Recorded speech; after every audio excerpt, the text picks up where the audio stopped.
Good morning, and welcome to Creative Media. I'm Allan Ross, president of AJRoss Creative Media. I think we're live streaming on Facebook at www.facebook.com/AJRoss Creative. For more than 27 years, we've helped businesses, both large and small, grow their market share and brand awareness. In the coming weeks, I'll have a variety of guests giving their insights, discussing recent trends, and sharing personal stories about their marketing experience. We would also like to hear your point of view and answer your marketing questions. You can call us at 651-1110, again, 845-651-1110, or text us at 845-397-7743, or you can live stream on our Facebook, again, www.facebook.com/AJRoss Creative, and make your comments on our link. Today, my guest is Charlie Graham, CEO of Volum8 Creative. Hey, Charlie, how are you? Hey, Allan. As I tell everybody, I've been doing this a long time, and there's 2 or 3 companies that work in the area that I work with that I have a great deal of respect, and you know, that I want on the show to go through, you know, what you do, and we're actually going to be working a little bit together in the future too. So it's wonderful to have you. Let me see here. I would like to do the quote of the day first, if that's okay. We all learn through experience, and there is no success without failure. To get to know our team, we've provided vignettes of our personal experience like bite-sized stories. These stories highlight some of our successes, failures, and defining moments. It's through story that we see the stuff we're made of. What we end up making is merely a reflection of that stuff. Do you know who said that? Sounds familiar. Yeah, that's you. It's on our team page. You know, yeah. So tell us about the company. We're going to go into talking about the other thing, but tell us what you've been doing. I know you were a producer in New York City, music producer for 10 years. Yeah, nearly a decade I was working in music. I did a lot of production, vocal coaching, engineering, mixing, mastering, wrote music, all different genres, from actually working with classical musicians, blending classical with electronic, working in hip-hop, a little bit of rock. Great. So, well, Matt's here. And, you know, I was in the business for many years, you know, so it's funny that we all 3 of us have that background, but you and I actually, well, Matt's doing it now with all of his recordings, but actually being in the, what is it, the fire pit in New York City. So tell us about the agency. I know I've been reading a little about what you say. You're data-driven design. You're very much into the digital, I guess. Yeah, I mean, we do a fair amount of research prior to pushing pixels, as we say. Yeah. Because we really want to make sure, well, here's the thing, right? So if you're creative and somebody comes up to you and says, I love your work, hey, create me something. And you say, okay, what do you want? And they're like, oh, whatever you think. That is like a creative's nightmare, right? Right. Because there's so many possibilities, you could do anything. So when you look at the data and you do the research prior, what you're actually doing is you're defining and you're creating a box with which you'll create within. So those parameters help us maintain responsible creativity. I also, there was an article, I guess, on the Chamber, somebody wrote a lot. I do my research, man. That's good. You know? Yeah, you're data-driven right now. Yeah. And how does Volum8 create their objective design process? And you answer by beginning with the very first step, understanding the needs of the client. Yeah, absolutely. I mean, at the end of the day, we're all people, right? We all have needs. We all have wants. And if you want to make a project successful, you have to both meet the needs of the client and the client's clients or customers. Right. So the first thing to do is just listen, get to know people, see what makes them tick, what do they really want, and how can you accommodate that? Yeah. You know, we were just talking, the 3 of us, before we came on, we were talking about, let's see what I'm trying to say. We were talking about, being in the spotlight. I don't want to be in the spotlight. I want my clients to be in the spotlight. Yeah, absolutely. You know, and there seems to be a lot of where it's all about them instead of the client, if you know what I'm talking about. So yeah, I think so. There's a maxim or idiom or adage, if you will, that basically states that, you know, whatever it is you want in life, help someone else succeed at first. Yes. Or achieve it. Yeah. And so I believe that if we help our clients succeed, we'll find success through that. You and I are a little different as far as I'm a type A and you're very laid back. I mean, you travel a lot and you do a lot of soul searching in the business and about yourself. And believe it or not, I'm actually going on the road with my wife today to North Carolina. It's been a while, and I'm looking forward to it. Of all places. Well, it's the northwest part of the state, so they didn't get anything. So we got to do more of that. I've got to do more of that. You know? I think it's important. You know, I think we were also talking about this, but it's easy to get kind of entrenched in the micro world that you have every day and lose the big picture of, hey, this is a big, beautiful world we live in. There's a lot of people, a lot of things, a lot of places.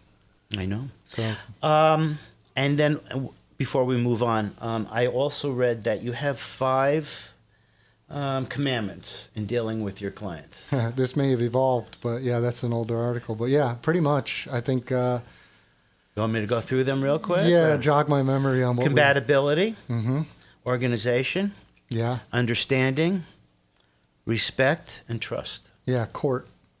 Yeah. That's how to properly court a client. These are the things that have to be mutually agreed upon. Well, let's get to it. Sure. Okay. Let's dive in. Tell us what you've been doing, what's your passion now, and I'm going to have Matt move here, and he's going to talk to you about this. Okay. I guess we're going to discuss blockchain, and I said, gee, what are we talking about blockchain? How does that have anything to do with marketing? And we were talking out front, and you said, well, this is the future internet. So why don't you go into that a little bit, and I'll have Matt move over here. Sure. I'll just premise why I think blockchain is important to understand if you're in marketing. Hey, Charlie. Yep. So marketing is all about helping companies succeed or individuals succeed, getting their message across, raising awareness. And there is a huge amount of awareness right now needing to be raised in this emerging industry of blockchain and this technology.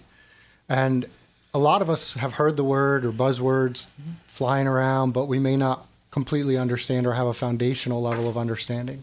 And so I think it's important to talk about because as this industry evolves, there is going to be enormous potential and need to get messages and awareness across. Right. And so this is kind of like, you know, Internet 2.0, if you will. Now, I'm coming from, you know, a nerdier side of like the spectrum, so I have a decent working knowledge of, you know, what blockchain technology is and what it's used for. But, you know, for the people listening over the radio, can you give like a general idea of like what is blockchain? Yeah, so there's a story.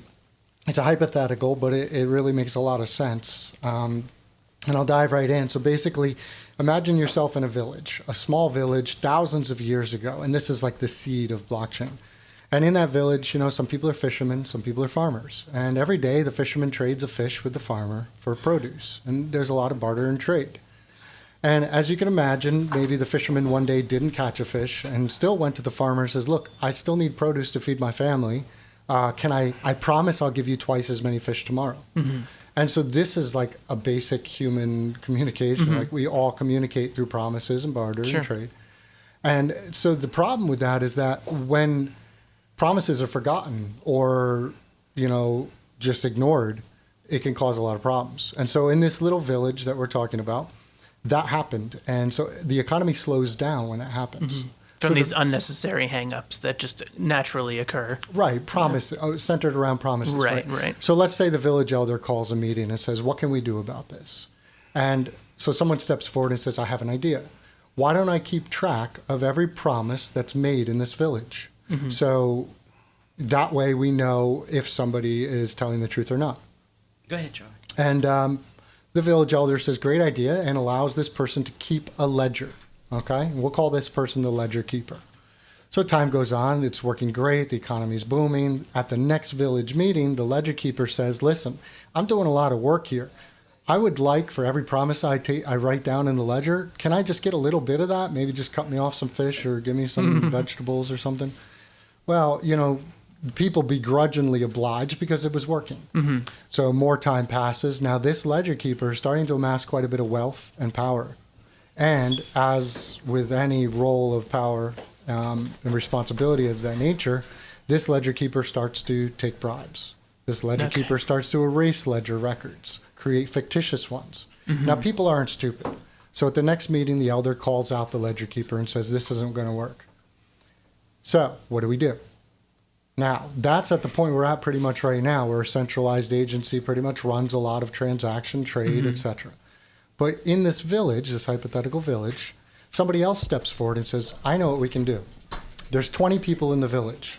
Why don't 10 of us keep a copy of the ledger of promises, an exact replica distributed across 10 people? Yeah, mutual oversight. Exactly. And, this way, if a false record shows up and there's a dispute, we can come to consensus. So if there's one false ledger, 9 of us have a record of it. Right. And the elder thought this was beautiful. And so the economy bustled and lots of people moved to this village. And, through decentralized, trustless ledgers, they attracted a lot of people. But it wasn't scalable.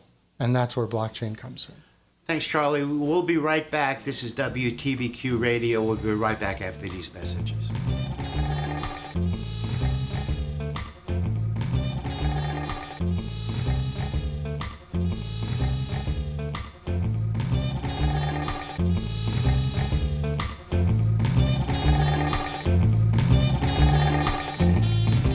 AJRoss Creative Media is the premier marketing, advertising agency, web design, and social media company in the Hudson Valley. AJRoss connects their clients with prospective customers by generating powerful marketing and advertising concepts.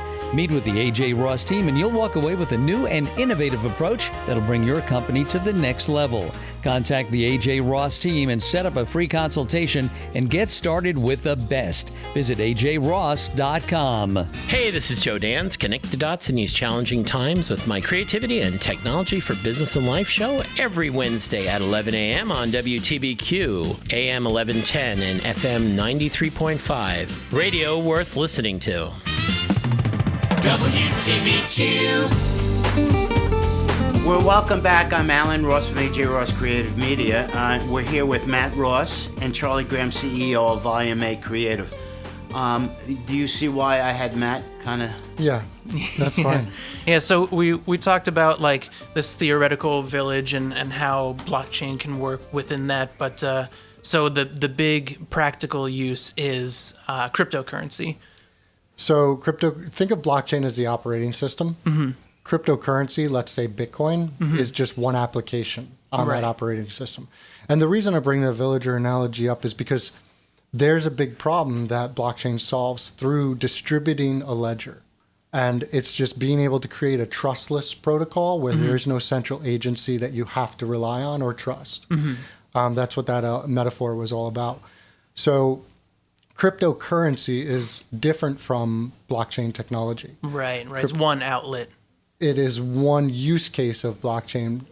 When you start to think of the impact that blockchain can have on how we transact and exchange value, you can start to imagine a lot of different other possibilities. Yeah, and I was definitely curious about that because it seems like a technology that is, can expand into so many different fields, so many different industries. So I was curious, like, aside from cryptocurrency, what other areas do you think it could kind of take hold? Sure. So think of any areas in our everyday life where there is a central record keeper, so to speak.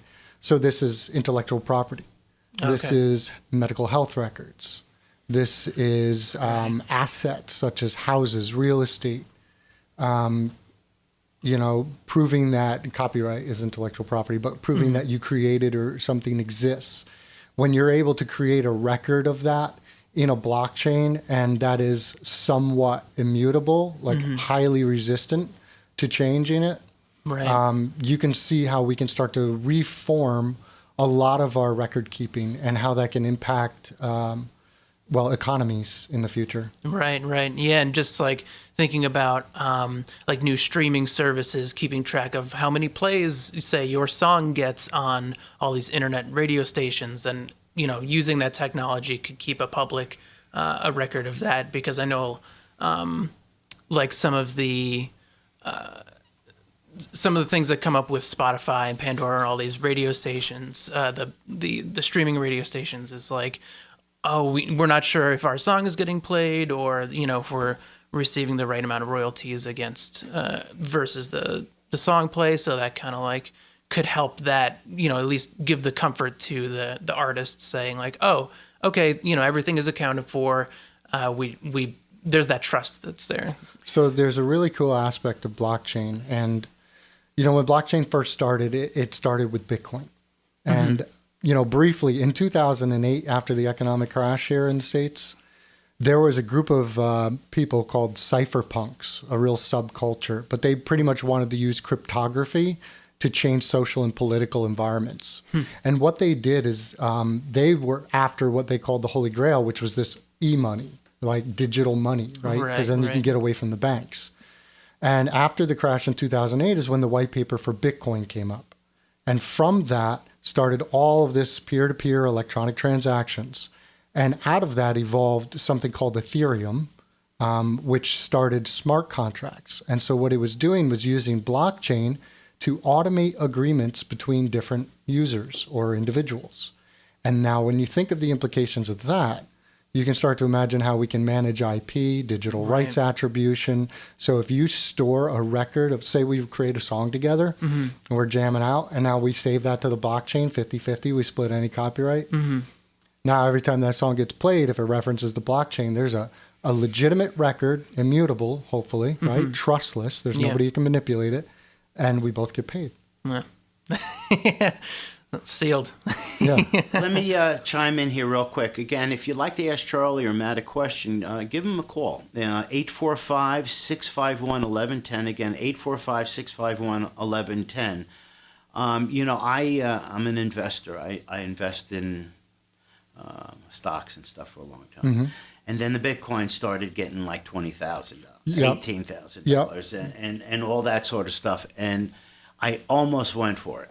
You know what I mean? And I didn't. I just, because it's something I don't know about. Right. And now it's down to 6,000, I think, or 8,000. 6,400 or so. But then some people think it's going to go to 100,000. Absolutely. So it's really interesting, because once smart contracts were invented on blockchain through Ethereum, that's when we started to see all of these, what they call ICOs. ICO is called an initial coin offering.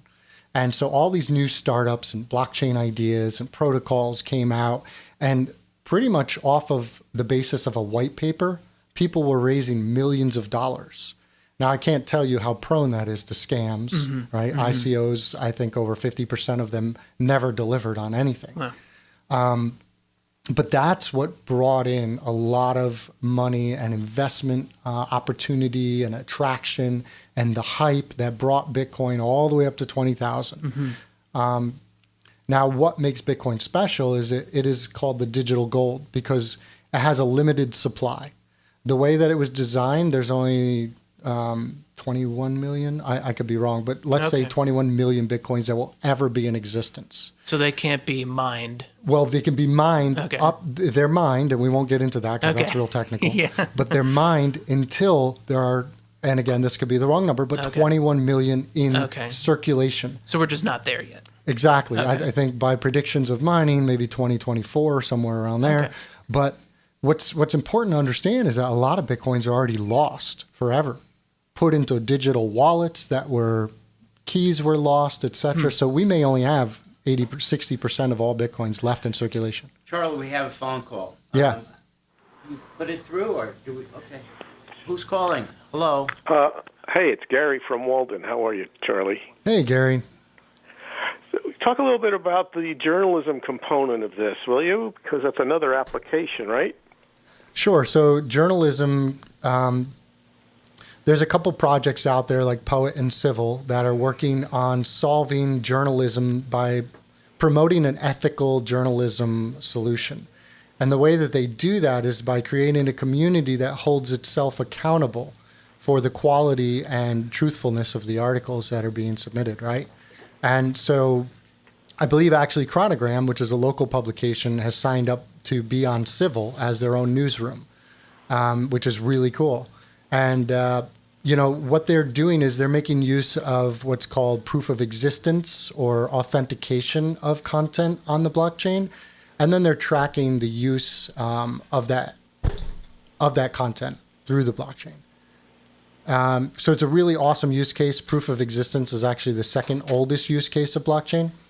And it's exciting stuff that how blockchain is changing intellectual property. All right, thanks. Sure. Yeah, thanks for calling. Thanks for the call in. Yeah. I mean, that's really great, especially with all the cries of fake news to like nail down like, no, this is a legitimate news source. You can trust these publications, Right, because it's, goes back to like the initial aim of, say, the Constitution, like for the people, by the people. Right. This is decision not necessarily by committee, but by consensus. And it doesn't have to be a majority consensus, but it's a system where the people's voice actually matters. Mm-hmm. And I think that's one thing we've really been missing in our decision-making processes as a whole. So, for marketing purposes in the future, how is this going to play out? Why should people who are marketing their companies or hiring agencies be knowledgeable about this venue? Yeah, so as blockchain begins to or continues to proliferate, you're going to have a lot of businesses that are going to want to move their record keeping or aspects of their technology to a distributed ledger, right? And so there's going to be a lot of companies, specifically in application design or web technology, that need to understand this technology. And sorry, a little bit of distraction. That's good. So marketing companies, in short, are going to need to help these companies communicate their vision and their use case for digital ledger technology. Yeah. And, starting at the premise of understanding it and then moving out from there and finding those companies that want to utilize it is going to be very powerful for the marketing company of the future. You heard it here first. We have another call, Charlie. Sure. Who? Your name and where are you calling from? This is Laborio Durario, your friendly neighborhood architect calling in, Big Al. How are you today? Good, Lee. How are you?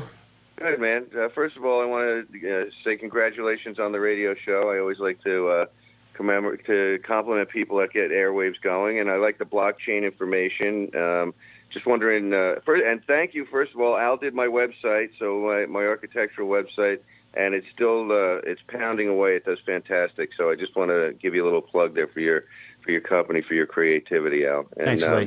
The blockchain, as far as how does that get monetized? How would that, so let's go one step further and people coming in and using the ledger for their information. How does that work? I mean, is it going to be monetized with regular money, or would it be monetized with some of these coins, these altcoins and so on? Great question, Laborio. So there's a couple different ways it can happen. And also, as ICOs continued to evolve, the SEC and CFTC stepped in and said, no, you can't do that, or you can't do it in that way. And so there's a lot of gray area right now on how monetization can happen, whether it happens through a regulatory framework as an actual security or whether it happens through utility use. But a lot of these tokens are to some extent now and will be very much in the future interchangeable, whether it be through an exchange or through interledger technology that's emerging. So a lot of transactions will happen between different kinds of tokens, and a lot of money coming in may come in through registered securities. And monetization can happen through accumulation of tokens in general. So you may in the future have a wallet that has many different types of tokens, each one at a different value point, and then you'll have some fiat gateway to be able to extract US dollars or any other type of money. Does that help answer the question? Yeah, sort of. So I'm involved with a lot of the crypto currencies that are out there, even some of these microcurrencies. But just in general, for monetization, it's sort of clunky still. I mean, we have offline wallets and encryptions that for these crazy types of ledgers that you have to have, these nano S ledgers and things for different coins that they still feel, even though it's secure, you got to keep it offline. So is it part of the development of this entire process to make it more secure to have these online as well, and sort of like unilaterally be exchangeable at some central location versus a lot of these different, like Bitstamp, all these different locations to try and move your currencies around from certain coins to other coins, or information even is coming off. You have to have it encrypted on a special ledger and so forth. How would do you see that?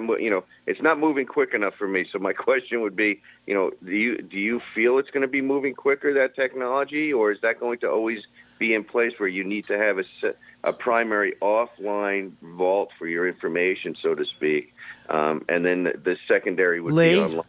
Yes. I got to cut you off. We're ready to close down. I'll give you a call. Okay. And Charlie will give you a call. So thank you, Charlie, for being on the show.